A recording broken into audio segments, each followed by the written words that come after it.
Hello, and welcome to today's episode of Sakura Siki and Strength.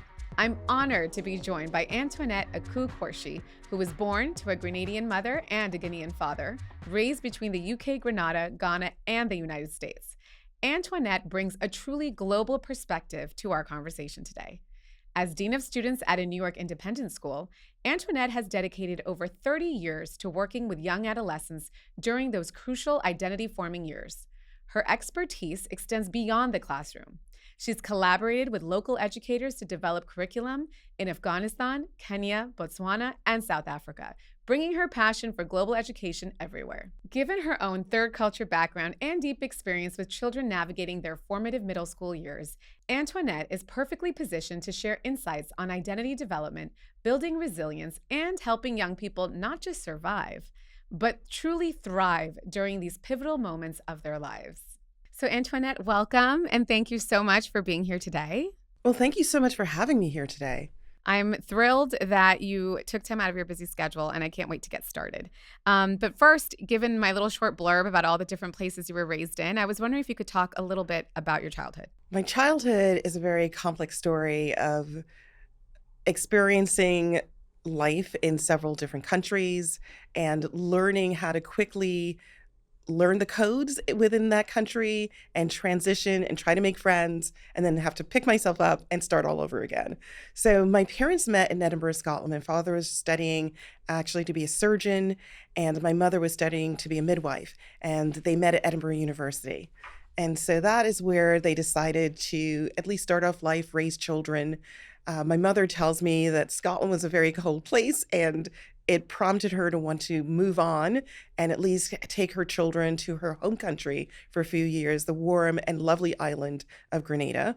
And both of my parents were British passport holders. And so their understanding of their own identities was, I'm a proud Grenadian woman, I'm a proud Ghanaian man, and they did not want to assimilate into British culture at all, even though within that post-colonial period, as many people call it, there was this recognition that if you wanted really good schooling, you had to leave your home country. And so they were very ambitious for themselves and wanted and desired an education because they knew that was a pathway to success. But in their heads, it was always going to be, we are going to return home at some point. But my parents being from two different cultural places and spaces, what home meant, it changed throughout my childhood. Right. And with the moving back and forth, I'm assuming you were in different educational systems as well. This is the interesting thing. The schools that I ended up in Grenada, they were British-run schools, actually. So it seemed like a very seamless transition, at least in terms of education. But at the same time, some of my memories of just how rigid the British system can be because they do class rankings and every time there's an exam, results are posted publicly. To this day, I'm still horrified that I survived that experience. But it also taught me how to be the best version of myself at all times because the expectation was that I would find my name at the top of a list. But at the same time, the type of pressure that puts on a young person has informed the way I move about within schools. Yeah, and I think that's very relatable for a lot of people. You don't even have to be from so many different places. You could even just be from one culture with a family or in an environment that promotes, excellence in every way. And that is a lot of pressure. And how would you say that shaped who you are today? I think I still put a lot of pressure on myself, but at least I have the awareness of when I'm doing it. And I realize that having flexibility is so important and just looking for the moments of, is it so important that you are the best? Because that was the training that I received. In many instances, I say no. Sometimes it's giving a moment for someone else to shine. And I feel that within a classroom setting, you have to look for moments where everyone can shine at something that they're doing in that classroom, because learning is really so interconnected and interdependent. It's collaborative, and I try as much as possible to get young people to understand that you do not have to be the best at everything in this classroom, because we're all coming from different places, and there's going to be something that the person sitting next to you is going to be able to do a little bit better than you, and the goal is to learn from each other rather than compete with each other. And that's so powerful in itself. And over your 30 plus years in education, how have you seen multicultural students experience these changes? And what's different now versus when you first started?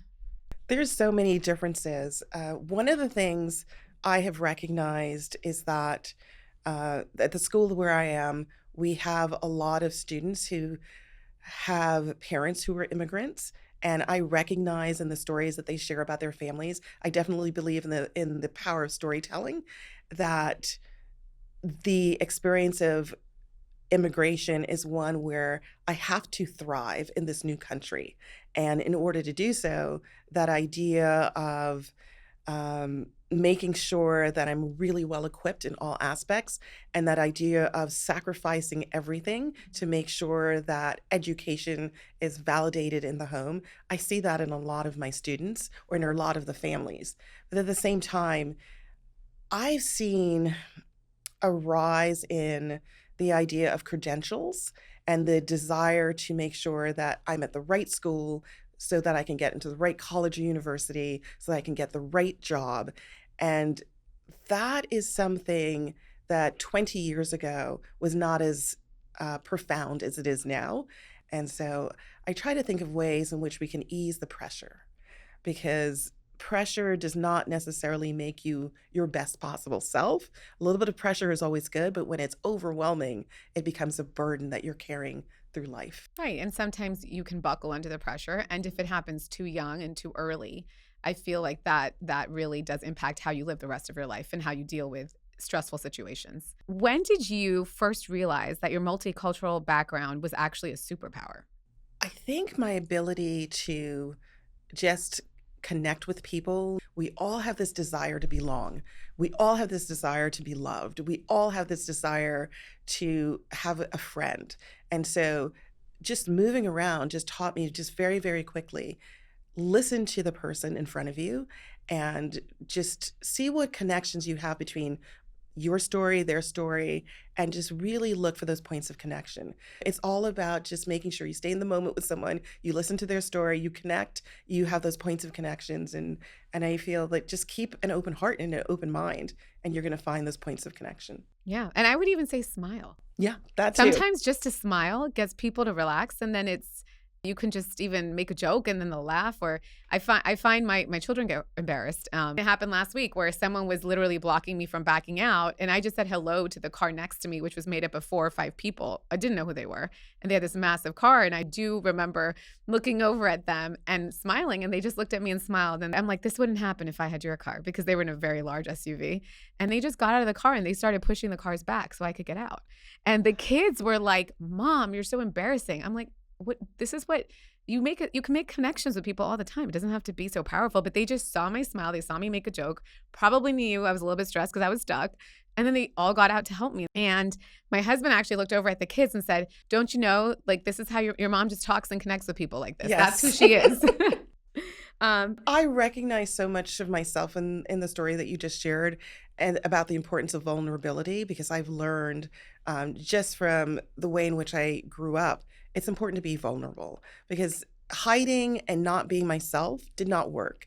I just realized I just had to just put myself out there. And that smile is a door opening for someone else to just walk in Yes. and to connect with you. It absolutely is. And when you realize that this is how you really, I call it a superpower, right? The ability for third culture kids to connect with others. Was that connected to learning to embrace the temporary nature of experiences rather than fearing them? Because in sakura, which is a cherry blossom in Japanese, they're fleeting. They last for a few weeks and they're gone. So how did you learn to embrace that idea? Oh, there's several pivotal moments in my life where I had to recognize that there is a beauty in the impermanence of life. One of the most amazing experiences I had, I was on a train and I was talking to someone, and they were going off to this Buddhist temple. And we had made such a powerful connection on the train. We exchanged numbers. And I said, you know what, next week I'll join you at the temple. And that led to 10 years of me going and just being still in the silences and just chanting and connecting with a room full of people and just feeling the power of waves of energy moving through you. Wavelengths, energy Yes, wavelengths. you Yeah. just feel it. Yeah. And once your body has that experience, something wakes up inside of you, and you realize that it's so powerful to be in that moment, and the idea of trying to hold on to things, because as a child there were so many things I wanted to hold on to. We had to move so many times that there were toys left behind. There was even different types of clothing left behind, and so I had to learn over and over again that desire to hold on to something was not going to do me any good. So what was the other direction I could move in was just embrace the idea that I can let go and it would be okay, and to be comfortable in that space. But that took a lot of trial and error, and also led back to an experience I had as a child. I had a near-death experience. Make a long story short, I was hit by a car, dragged underneath it, left for dead. At the scene, as they were trying to revive me, they were like, nope. When we reached the hospital, they had pronounced me dead on arrival. But my mother said that she had launched some prayers from her heart, and she just kept hoping. Uh, on the other side of it, the near-death experiences that people typically talk about, leaving your body and feeling that you were tethered by the string, I felt all of this energy flowing inside of me, and it just felt like a pure bath of love. And when I went to the Buddhist temple and I started chanting with people, I recognized that feeling of oneness that I had felt from my near death experience. And I realized, like, okay, there is a veil that we can peek behind, but we need to have the tools to be able to do so. And the peeking behind makes you realize that inside everyone, there's this beautiful love that desires to connect with the love inside of another person. So the Buddhist temple experience, where I went for 10 years, it just felt so familiar. Wow, that's so powerful.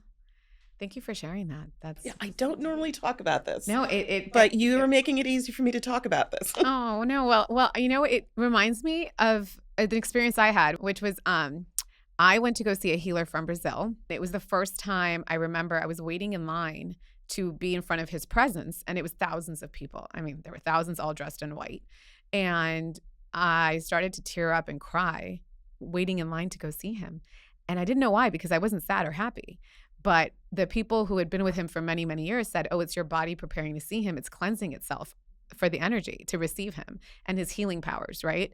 And I thought it was like kind of a little kooky. I walked into the room in front of him. He looked at me and put me in a separate line than most of the other people. And then there was a separate room that I went into. And I just remember closing my eyes and feeling the energy. And I don't know if it was the same as your experience, of course, but I did feel like spirituality and like waves going through me and bonding. But it's very hard to explain, but it was like you were almost magnetically attached to people. So I've never talked about this either, but I have felt something like that. I don't know if it's the same as a near, death experiences. But it was very moving and powerful. And I was very sensitive to sound and noise for a good week after. Everything was almost overwhelming for my system. You're using slightly different words to describe the experience that I felt, and I still feel.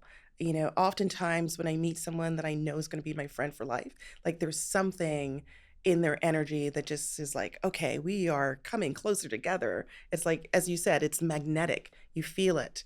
And I let that feeling guide me through life. It is real. If you believe in it, you will be aware of it. Right. You have to be and open to it. You have to be open to it, and you start recognize all the different shades. So not a path I was planning on going down today, but it's interesting. Do you mind if I ask, like, in what decade of your life was that experience in? When did that sort of happen for you? So that happened in my late 20s into my late 30s. Okay. And so I just saw it as a continuation of a journey that I was on. And it taught me just to be open and just to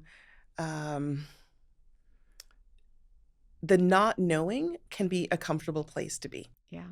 Yeah. And sometimes it's just about the journey. Mm-hmm. It's really not about the destination. Exactly. Yeah. And that journey can be so beautiful because of the people you meet on the way. I 100% agree.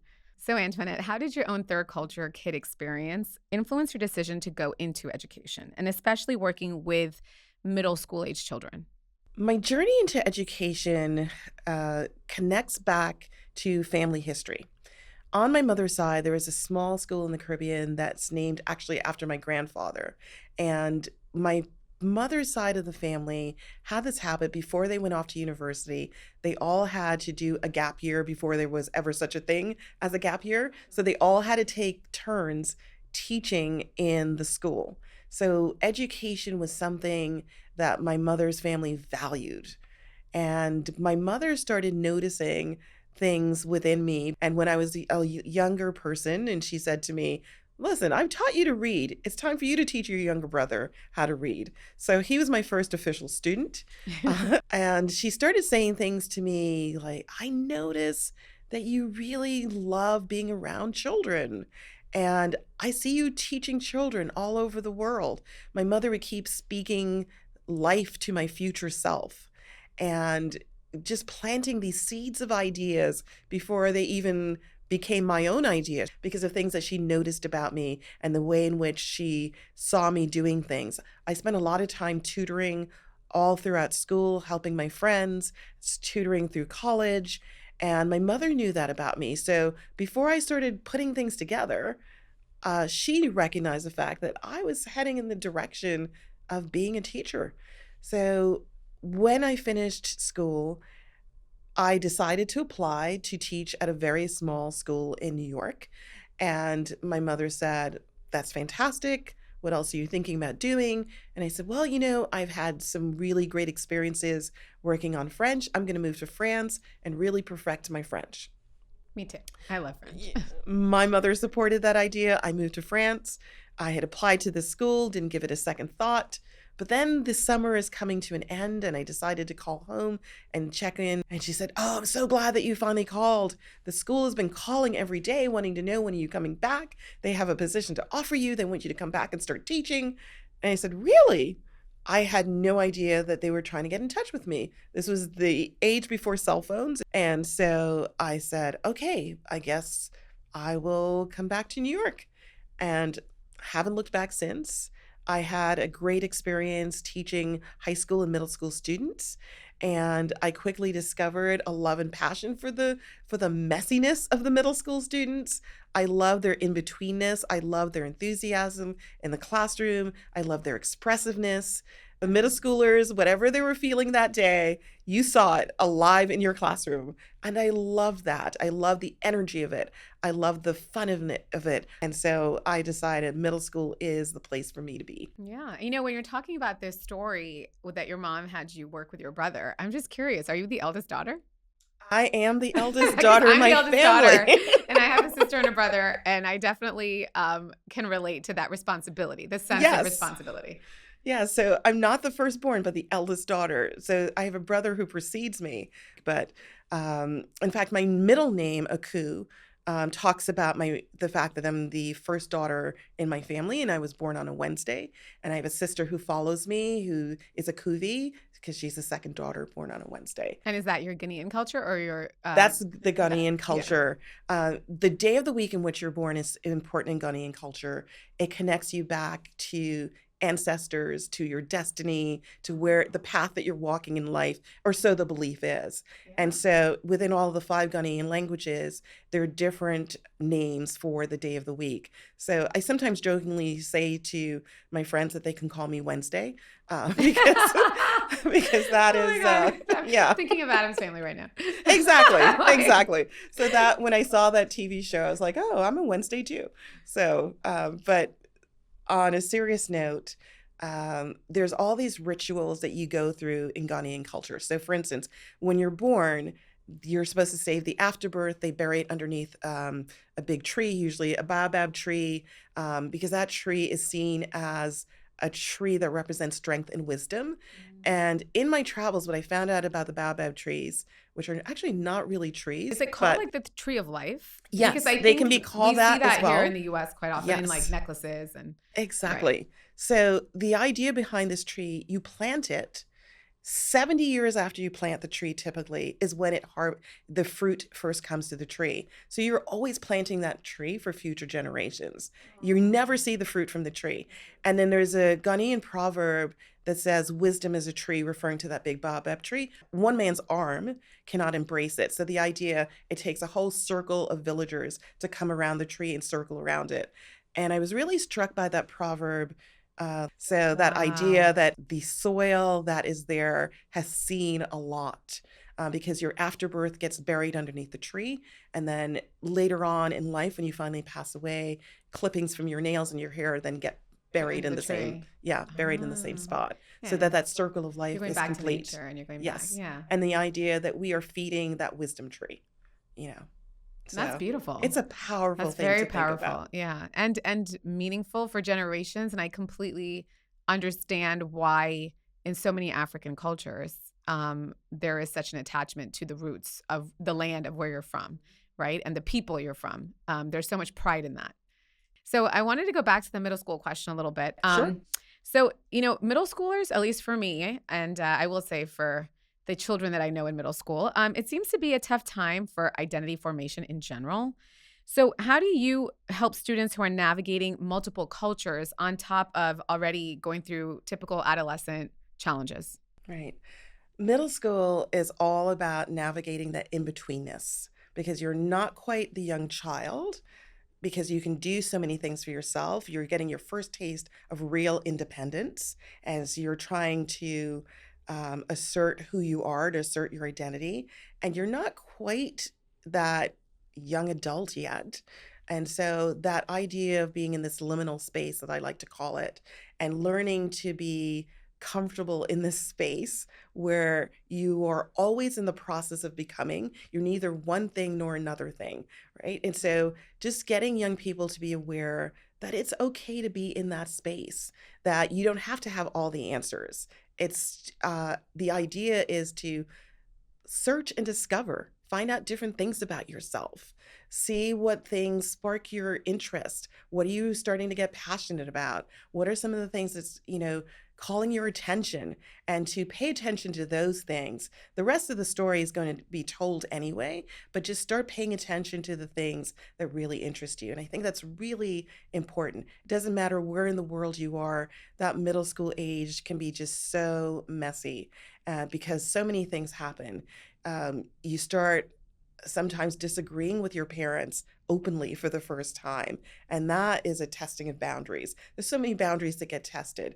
And so my goal as an educator is to have young people have that moment of reflection where they're thinking about, what are some of the things that are really important to me? I've had all of this family training and culture and ideas and goals put upon me, but what are the things within all of that that's really important to me? And to really try to think about, how do I find my way out of that? So coming from growing up in different spaces had really taught me to look for the things that are these signposts that are important to me. We're always still becoming different versions of ourselves over time, because the interests that I had maybe 10 years ago, they are drifting in different directions. Right.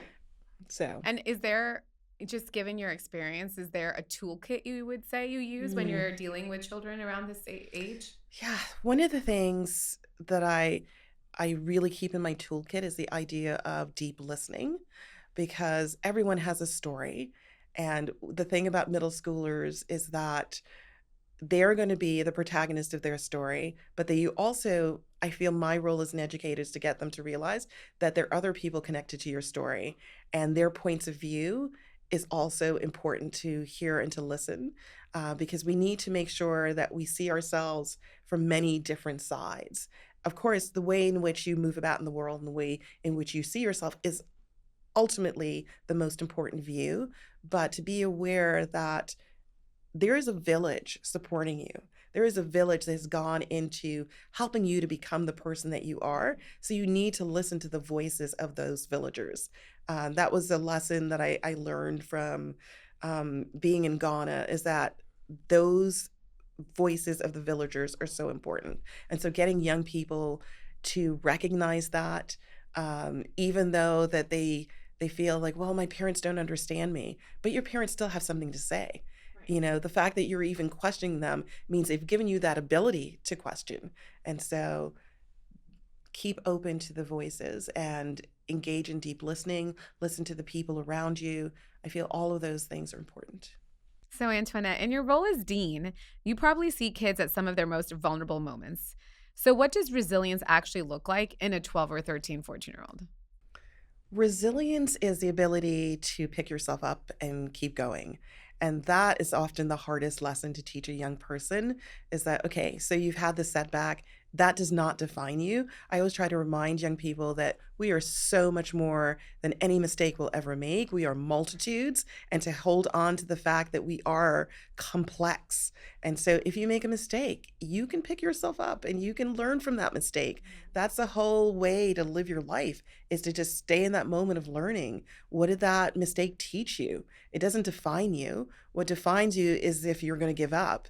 But the mistake itself is, it's going to happen. We all make mistakes. Right. And so to just give them the idea that we are always in a place where we can learn, and to just let them know we're not defined by any one moment in our life, and to just say that there are different pathways that we can choose, and we can keep moving on, to keep ourselves moving forward. Easier said than done, understandably. Right. Like, what strategies would you use for this? I'm just curious because I'm sure for you it was also a learning process. Yes. So, what actually worked for you and what hasn't worked for Right. you? So sitting down with a young person and just, first of all, letting them know that the feelings that they're experiencing are real, and don't deny them. You can't say, I know you're upset, but you can't be upset right now. Like, you have to acknowledge where they are and to just be with them in that place. Once they're ready to move forward, they're going to give you signs. They're going to ask questions. They're going to say certain things that you can then have a conversation. And I always feel that you have to respect and honor the fact that everyone wants to save face. So giving someone that ability to save face if they need to, because it's so hard to be vulnerable to someone in your community. But at the same time, I feel if I show them the messiness of my own life, that sometimes help. And so every week I write letters to my grade, and I let them know that my growing up was not perfect, that there are some things that I've done wrong. And so I put myself in the place of being vulnerable, so that by the time I have to work with a young person who is having that moment, they've already heard some of my stories. So they have that understanding of, okay, this is someone who understands that in a way that my parents may look at me a little bit differently, that they understand that this middle school experience that I'm going through is not going to be a perfect one. And I feel saying that message in as many different ways as it takes to hear it is Right. important. And at the same time, when a young person is in a vulnerable place, I also like to remind them of some of the successes that they've had. And oftentimes that gives them the inner strength to pick themselves up a little bit. Oh, that's really good for all of us parents to hear. I do think, when sometimes, and what I've found in this phase, in my personal experience, is that there's this sense of belonging, right? And we're at an age right now where there's groups of friends, and that's very important. And how do you help children who don't feel like they're enough or that they belong with any one group anymore? And that could also be a cultural identity question. It doesn't just have to be a friendship group. What you're calling attention to is the painful part of the middle school experience, that sense of feeling that I'm on the other side of the door and I don't feel as if I belong anymore. Even though we may feel that we are on that other side of the door, I like to remind young people that sometimes in our life, we're going to have a moment that is a mirror moment for us. And sometimes we're going to have a window moment. And that mirror moment, we are going to see things in another person that give us a reflection of ourselves. And then it's easy to connect that way. But sometimes in life, you're going to see something that's different. And so follow your curiosity, see what that window moment, see what that where that difference is going to take you. And so even if you feel that you don't have the sense of belonging because you're feeling like, I used to belong to this group and I no longer belong, ask yourself, well, what ways am I changing? What ways are they changing? And what can we learn from each other through these changes that we're both going through? Because Right. there's going to be a lot of change. Right. And that is the truth of life, is that there are going to be times when you just feel like, I don't belong here. But you can develop your resilience by saying, okay, am I listening to someone else's definition of where I belong? Or will I create a definition for myself that I can belong where I say I'm going to belong? Right. And I think just tying it back to third culture kid identity, I feel like those kids either they went through the grief and held on to the grief of always moving around and and it was very tough. And maybe they also found that they were just so disconnected from everyone wherever they went. But then there are those who also embraced it or just accepted it and then said, okay, I'm going to decide what I'm going to do next. And they're taking their the international experience, and that gave them the confidence to know that they can go wherever they need to go and to kind of fit and create what they needed, or to figure out a way to have that and belong wherever they want to because they can adapt almost everywhere, right? I feel like third culture kids, Yes. they adapt very well, That's the typically. resiliency that you're talking about, that you can adapt and you can tell yourself, well, this is where I feel like I belong. You have that sense of agency. You can create home around you. I think third culture kids, they have the tools to create that sense of home. And that is where the belonging comes from. If there is something that brings you a lot of joy, you can feel at home anywhere because you have that joy inside of you. Oh, I love that. And I think, speaking of joy and your own passions, I want to pivot a little bit and ask you to share a little bit about your own experience and what you've seen in teaching and developing curriculum with local educators around the world. And you've done work in Afghanistan, in Kenya, Botswana, and South Africa. Could you just speak a little bit to that and what you try to do and instill in these curriculum? So I was able to travel to a lot of different places because I kept remembering the things that my mother said to me. You will be working with children all over the world. And so when different opportunities presented themselves, I jumped on those opportunities, even though other people were saying to me, are you sure you want to go there? The government is changing in Kenya. Are you sure you want to go to Afghanistan? It's not the best place to be right now. So when I arrived in those places, I decided to think about what are some of the stories that I need to hear. And when I was in Afghanistan, I was working primarily with women who were part of the back to school movement. This was in 2004. So this is not today. It's a different Right, time and place. right. But in 2004, there was a back to school movement, especially for education of girls and women, that was very powerful. And so I decided to start off by going to bookstores and seeing what people are reading, what was the literature out there, because my background is primarily humanities. I'm an English teacher.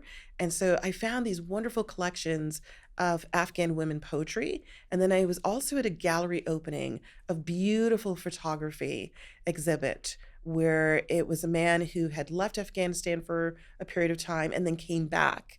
And he had these beautiful photographs. It was um, very much painting a very different picture of Afghanistan than most people would recognize. And so I said, there's some powerful beauty and truth here.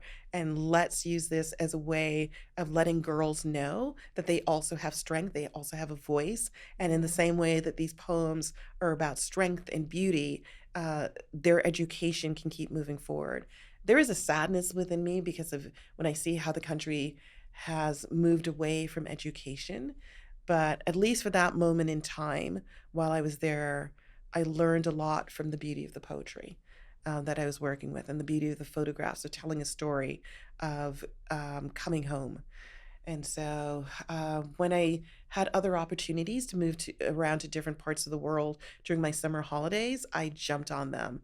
I had a chance to work at Kibera School for Girls. Again, all of my working in different countries has been primarily about following my heart Right. because they say that when you educate a girl, you're educating the village. Yep. Um, exactly.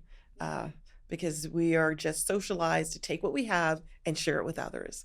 And so at Kibera School for Girls, it was walking into one of the largest slums in the world where the poverty was extreme, but the passion and desire for education was the strongest I've ever seen in my life. And these girls would show up every day after day, just wanting to learn. So I taught as well as worked on curriculum development with the group of teachers. And so I spent a lot of time with them, listening to their stories, talking about Kenyan culture, what was important.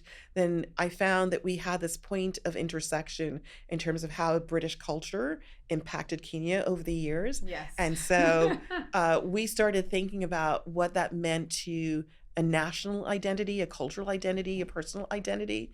And so we started using that as starting points to develop curriculum.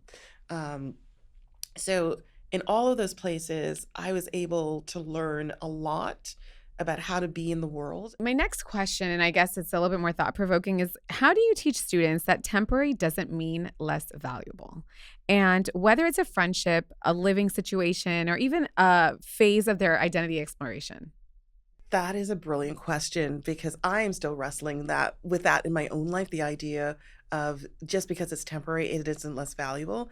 But one of the things I loved doing was watching Buddhist monks do the sand mandalas. And then when they were all done, Sorry, could you explain what that is for oh, the rest of us yes. who don't Oh, know? so sand mandalas can be these beautiful, intricate paintings that are done with sand, and they are time consuming. And so, if you're going to do them correctly, it's thoughtful. You lay out the patterns ahead of time, and then you're filling it in with color. And at the end, you have this beautiful piece of art that may have taken you days, even weeks to create.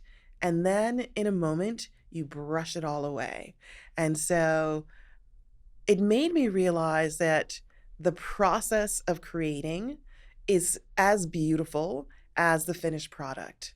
And the finished product ultimately isn't the full story. The story is about the labor of love that you put into things. So even though things can be gone in a moment, you have something that is always going to be inside of you because of the labor of love that you're doing. And so stop looking at that final product as being the lesson. The lesson is in the labor. And so even though things may come and go in our lives, friends may come and go, you're learning lessons along the way as the friends are coming and going. And so you have to stop and think, well, what lesson have I learned from this labor? And I find I have to keep reminding myself of that. Right. And That sometimes, the beauty of the impermanence. yeah, exactly. And sometimes it can be a painful experience, like losing a friend or changing a friend, right? It's very painful. I mean, I've had a few of those in my life. And it honestly hurts more than even a relationship. I mean, it can really hurt. But at the end of the day, when you come out of it, you look at it and you're like, well, I have these amazing memories and I developed so much with this person. Maybe it just wasn't the right time and it'll come back at some point, right? So I do find that, but getting younger children to understand that concept is always a little tricky, I feel. And then even when you're saying that relationship may come back at a later point in life, the lesson you learned from that relationship is going to help the next relationship be even better. So how do you help parents, especially given that you have so many international backgrounds in your school, understand what their multicultural kids could be going through? And especially when the parents themselves have not had similar experiences. I've had so many experiences with parents where their growing up experiences is so vastly different from what their child is experiencing. And my words of encouragement to parents is to just listen, uh, and to listen in a way that will help you understand what your child is ultimately trying to convey, and to recognize that you can also learn from your child. I think that's sometimes one of the hardest things to do, is to put yourself in the position of, wait, I'm supposed to be the parent. I'm supposed to solve the problems. That's not your role to solve every problem. Your role is to enable your child to have the tools that they need to solve their own problems. And that comes through that process of helping your child to build a self-awareness. And there's so many different ways in which you can do that. And it starts with asking them the right questions, getting them to be a little bit more reflective. And my work with parents is just getting them to that level of understanding that proceed with kindness, proceed with compassion, but you yourself do not need all the answers, because your child is whole and complete in themselves, and they always have the answers inside of themselves. You just have to put yourself in the role of, I'm going to help them to draw it out of themselves with the types of questions I'm asking them. Right. And what I think we mentioned it earlier, but can you just reiterate again what's the right way to go about asking these questions? So, when you're asking a question, stay in the moment with your child. Follow what they're saying, follow their lead. And if you listen closely, there is a story they're trying to tell you. There always is. And we just have to keep an open mind to what that story is all about.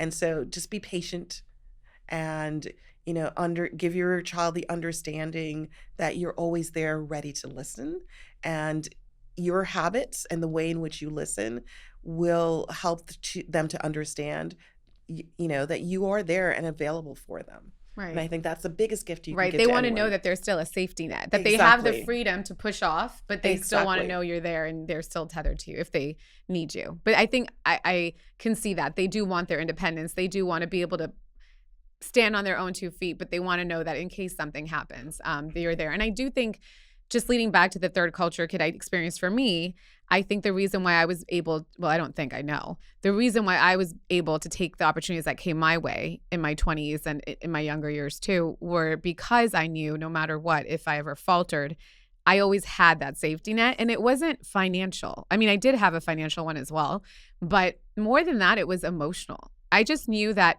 hey, if I don't get this job, or if I get to this country and try to get this job, and I had the guts to just take really big risks, which at this age and with the responsibilities that, you have as you get older, I think I would think twice. But because I was told that no matter what, we love you and just spread your wings and fly and we'll be there to catch you. Because I was raised like that, I took so many chances when I was younger, which I'm grateful for because it led me to amazing opportunities. But some of my friends didn't have that same foundation. And I do think, looking back now, when we discuss it, they were held back by their own fears and also the fears of the unknown because they didn't know if they'd be okay. Right. And I think you're pointing to what I was trying to explain earlier, the idea that as a parent, just letting your child know, I believe in you, you are completely capable. And that emotional safety net, as you talk about, is ultra important, because knowing that someone is always going to have your back allows you to take those risks, and you discover things about yourself in those taking of the risks. Leading into the last section of today's discussion, which is on experiences and legacies. So what qualities do you see in students who really thrive despite or maybe because of their multicultural backgrounds? Right. One of the things that I find year after year that I see in successful students is that curiosity, that fire. You can call it passion or whatever it is, and that willingness to be a little different. You know, those young people who feel they have to follow the crowd, they are going to struggle with a lot of things. But if you are comfortable in being a little different from anyone else, and I often find that those third culture kids understand the fact that they are different. They've just grown up living with the nature of being different. Right, right. Those are And the they've accepted kids. it. They've If accepted they've it. accepted it, then they do Right. well. If they've Right. accepted it or even fully embraced it, which is my hope, is that everyone embraces the fact that we are all different, one from another. And that's part of the beauty of human existence.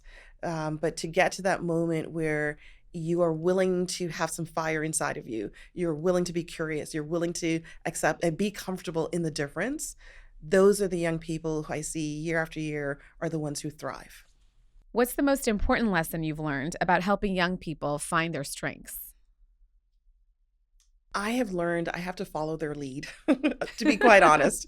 The same way in which I tell parents, like, listen to your child, follow their lead, just follow their lead. So the idea of I'm going to listen first, and then I'm going to follow up with some questions to just push you in the direction that you're already heading.